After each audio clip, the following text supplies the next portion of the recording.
Victoria's Secret, and a few nights ago, I was just about to clock out when my manager, Jason, asked me to stick around. He had been watching the cameras and thought a woman was shoplifting. It was the last thing I wanted to deal with at the end of a long shift, but he looked stressed and could use the help, so I stayed. The woman in question was wandering near the back of the store, but as we watched, she started making her way toward the front. She was acting jittery, and I could tell something was off.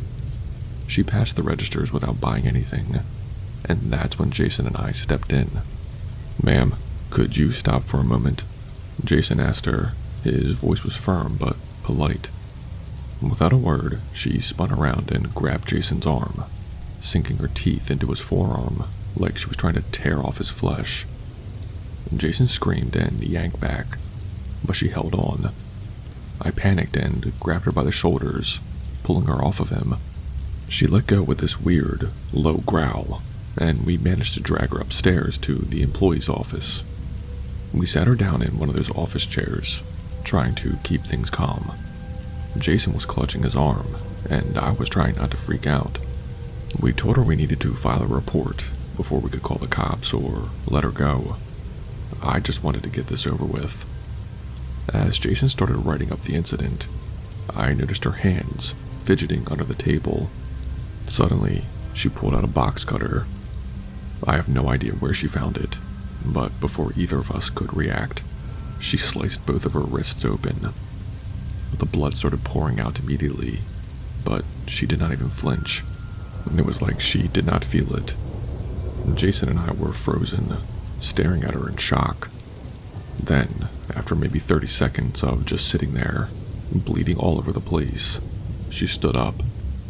Her hands were covered in blood, and she was still holding the knife. She held them out towards us, like she was offering to shake hands or something. Then she started walking towards us. We bolted. We ran down the stairs so fast I almost tripped. Jason slammed the door shut behind us, and we locked ourselves in the back room. My heart was pounding out of my chest. Jason grabbed his phone and called 911, trying to explain to the dispatcher what the hell just happened. While we were waiting for the cops, we heard something moving above us. I looked up at the ceiling tiles and realized she had climbed into the ceiling. We immediately evacuated the store. I honestly couldn't believe what was happening. The whole time, Jason was bleeding from his arm, and all I could think was, how is she even still alive? The fire department showed up about 20 minutes later. They found her after a while, hiding up in the rafters. She was still alive somehow, but obviously in bad shape. She ended up getting taken to the hospital and in jail after she recovered. The whole thing still does not even feel real.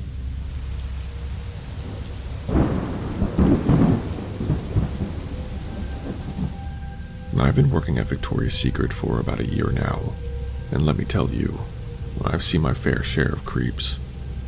It's not uncommon to have some guy come in, clearly more interested in staring at the mannequins or trying to flirt with the staff than actually buy anything.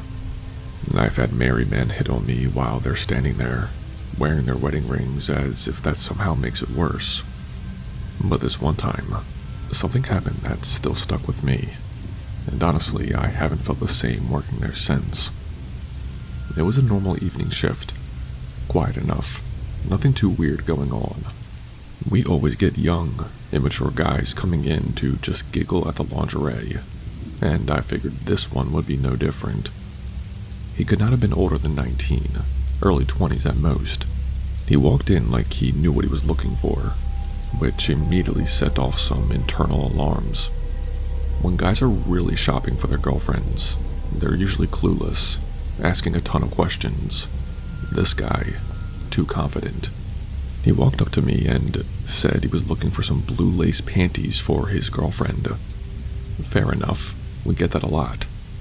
I took him over to the section and pointed out a few options, and that's when things got weird. I watched him out of the corner of my eye, and I swear, I saw him lean down and sniff the panties, like deep inhales. And I froze for a second, unsure if I'd just imagined it, but no, he did it again. I couldn't believe what I was seeing. I was about to tell him to leave when he turned to me with this creepy grin on his face and asked, "Do you mind trying these on for me?" That's when the whole thing took a hard turn. I flat out refused and started to call for my manager. I wasn't going to deal with this idiot any longer. But then he did something that took me from annoyed to terrified. He pulled out his phone and held it up, showing me my Instagram profile. My Instagram. He smiled, this smug, confident smile, and said, "I know who you are. Don't fuck with me, or it won't end well." I felt the blood drain from my face. I did not even know who this guy was, never even seen him before, but he clearly knew more about me than I was comfortable with. He saw my manager walking over, and before I could say anything else, he shoved the panties into his pants and bolted out of the store. My manager asked what happened, but I was still processing everything. I told her about the creep, but I did not mention the Instagram part. Honestly, I don't know why. Maybe I was just in shock. After that day, I asked to switch to earlier shifts. I was terrified he'd come back, but he never did. And to this day, I still have no idea who that kid was or how the hell he found me online. But I never felt comfortable working those late night shifts again.